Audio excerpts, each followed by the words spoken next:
आज हामी जेनजी आन्दोलनका घाइते तथा शहीदहरूको रगतले छापिएको मतपत्रको जनादेश अनुसार यस गरिमामय सदनमा उपस्थित भएका छौँ। सम्माननीय सभामुख महोदय, हिजो यस गरिमामय सदनमा एकजना माननीय सदस्यज्यूले राष्ट्रिय तथा अन्तर्राष्ट्रिय कानुनका विषयमा चर्चा गर्नुभएको थियो।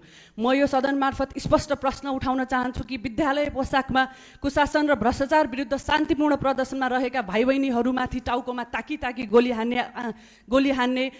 हानी हत्या गर्ने अनुमति कुन राष्ट्रिय र अन्तर्राष्ट्रिय कानुनले दिन्छ?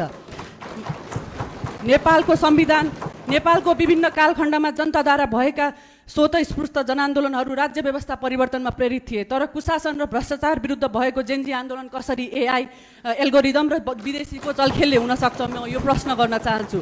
म स्वयं पनि ती घाइते र शहीदहरूको प्रतिनिधित्व गर्दै भ्रष्टाचार विरुद्ध र समृद्ध नेपालको पक्षमा उठेको आवाज बोकेर यस सम्मानित सदनमा उभिएकी छु। सम्माननीय सभामुख महोदय, यो केवल एउटा घटनाको प्रश्न होइन,